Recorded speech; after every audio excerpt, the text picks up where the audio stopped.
University of Oregon, because I've had the opportunity to actually come and lecture and teach with a couple of university professors here. There's some great minds. You know what else there is available? There's capital. There's opportunity for you to start your own business. You know how businesses get started? An idea and a dream. I got to tell you, it's nothing fancy. In fact, some of the greatest entrepreneurs we have didn't even graduate from college. Bill Gates, Steve Jobs, name a couple. My grandfather, by the way, had a whole education of a junior in high school. He employed 400 people. There are so many opportunities here. I'm one of those who do not believe that the opportunities are in the past. I'm one of those that believe the opportunities are clearly in the future. This is a global economy. This is a traded sector economy here in Oregon. It's incredible what we have to offer. So I'm talking to especially the young folks here tonight. Take a look at what you're really passionate about. Find out what that is. Get with maybe some folks at the Eugene or Springfield Chamber.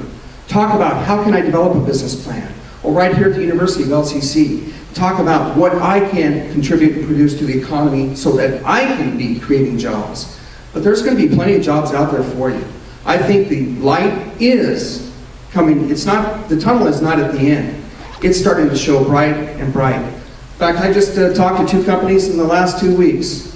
One currently employs 150 and wants to create more jobs in this community. They're available.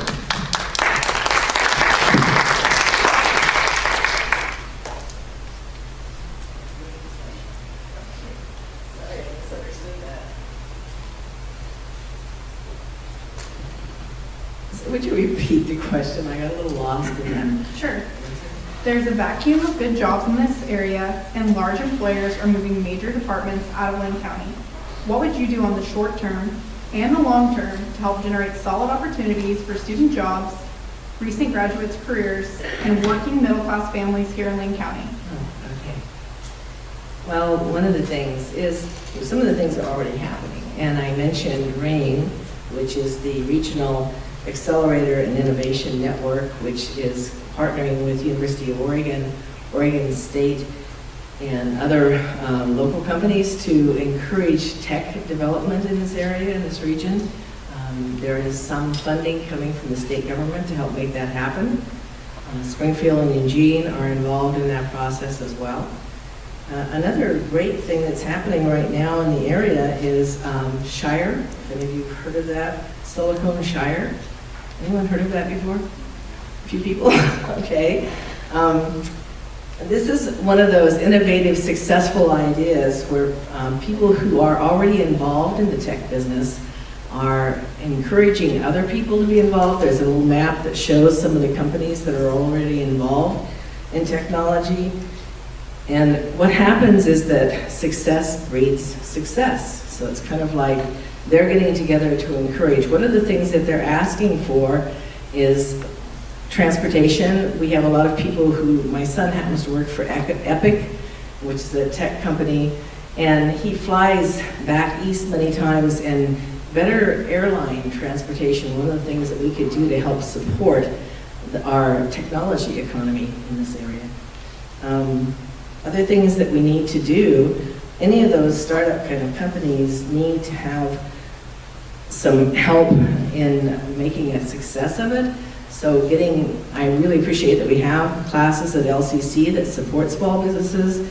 NETCO is another one that really helps entrepreneurs and supports small businesses. Local tax incentives are always helpful in bringing and helping create and make businesses successful. We're looking at that even in Springfield right now and wanting to do our economic development there in Glenwood. And we would hope that we would have some of those tax incentives available so that we would create jobs, not just to build the facility, but also to maintain it. Thank you.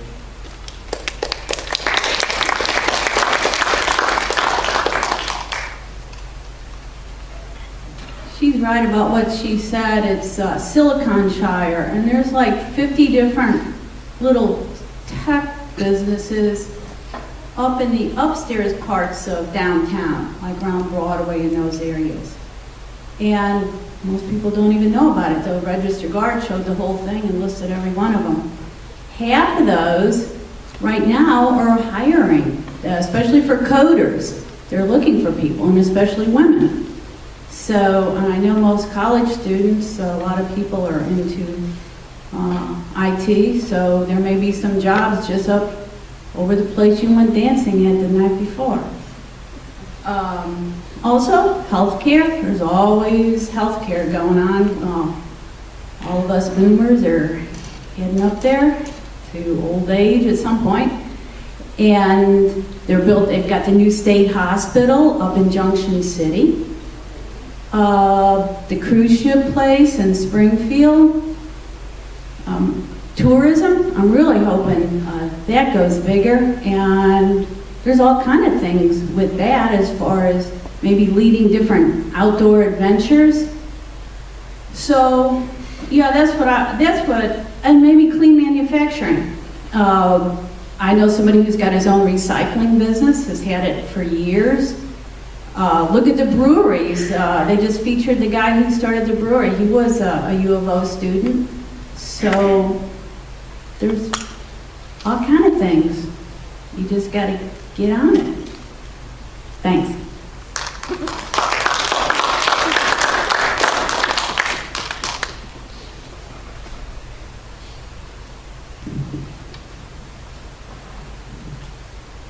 I'm really focused on the needs of the rural communities in East Lake County. Whatever the job situation is in the metropolitan area, it's tougher out in the countryside.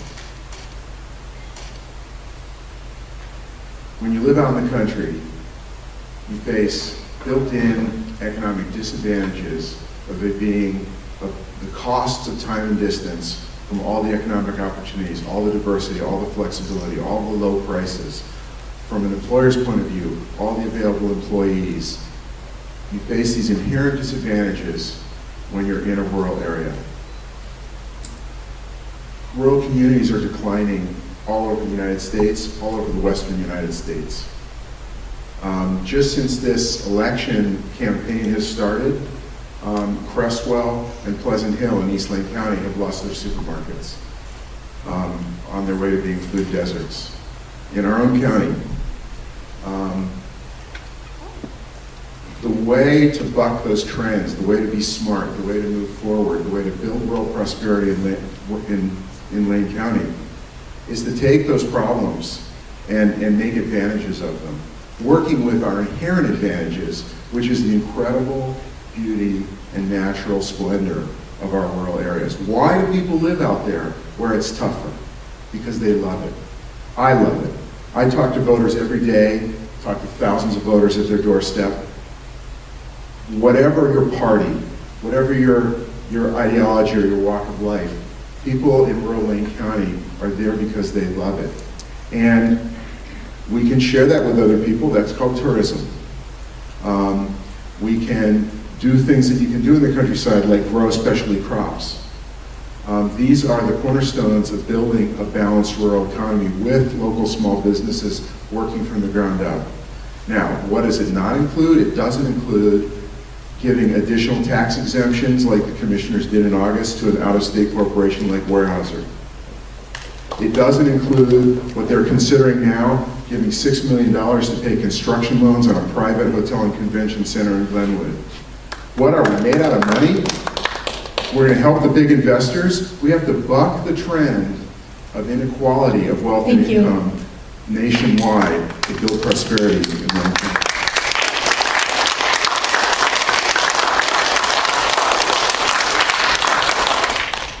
I only have 180 seconds here, so stay with me. We're talking about EMX. EMX, these buses cost almost $1 million a piece. You want to put Monaco back to work? Let's start making $100,000 buses. You can make 7 of them and pay all the drivers for a year. If there's 10, all of a sudden that's 70 buses you could be manufacturing. That's a lot of people to put back to work. I already spoke to you about thermal plants. One of the sisters is bulging. There's lava under there, folks. We could have people working in a megawatt plant. We're talking about the artesian bottling plants at the headwater of East River. People up there, everybody in the plant could make $17, $18 an hour. If that's a good wage, I think $60, $80, $100 an hour like the administrators downtown is a good wage to me.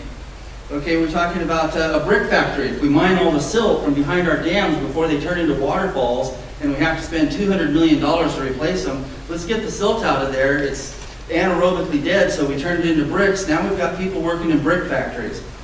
I don't know if you even have to have a college degree to do that. We'll talk about the conservation corps, the construction corps for civilian people. Put people to work defoliating the undergrowth in the forest so we can cut down on forest fires, taking blackberries off the highways, doing some of the work that the machines are doing. I'm talking about promoting retirement instead of tourism, because tourism is kind of dead-end, low-end jobs. Retirement, people come here with money. We have to build them beautiful homes. They bring their families. They want furniture. They're buying big-ticket items. It's a good way to generate jobs that way. Remember when we used to have canneries? We used to have trains coming into town, and we were growing food. The San Joaquin Valley's dying. Where's all the food going to come from? We're going to import it from these poor third world countries? Or are we going to stop growing grass seed out here and start growing our own food? Stop using pesticides and put people to work out there that we trust to grow our own food. Not have GMOs, but grow our own healthy food. I think you can put a lot of people to work doing things like this. Okay, I talked about my water purification plants out here, where you can put people to work purifying the water and steal it from the ocean before it gets down there. What about fish farms? How come we don't have any fish farms around here? Everybody loves to eat fish, but all we get is tilapia that's raised on crap in Mexico. Why don't we have some fish farms? We grow salmon. We're good at growing salmon. Let's grow some that we can eat ourselves and put people to work doing some of these simple things and start providing for ourselves.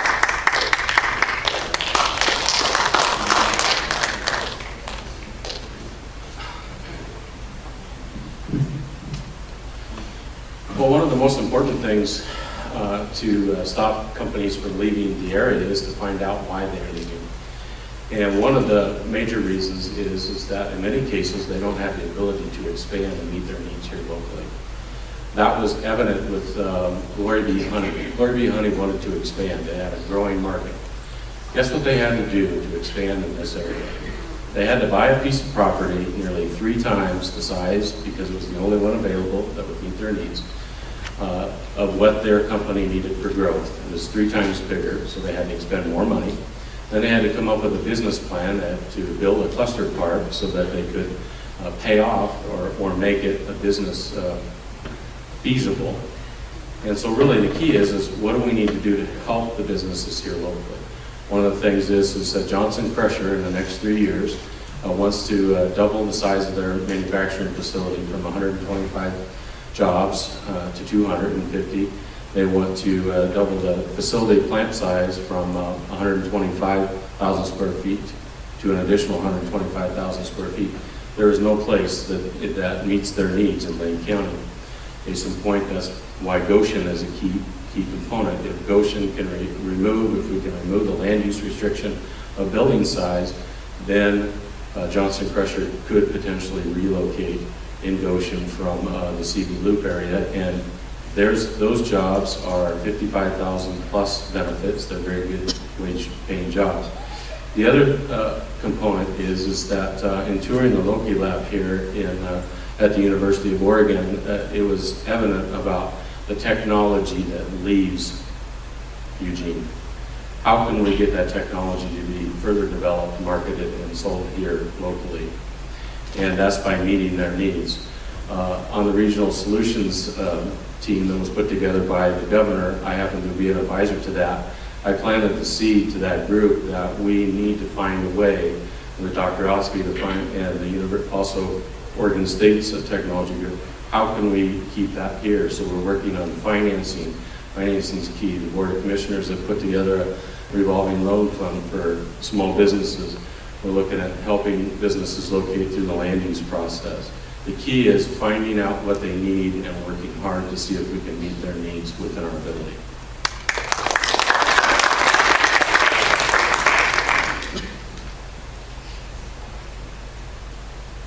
I started out my elected career as a board member at Lane Community College. Matt, how you doing? And I did that because my wife had been through their small business program at their business center. in preparation for us purchasing a business that was located in Virginia, moving it here to Oregon.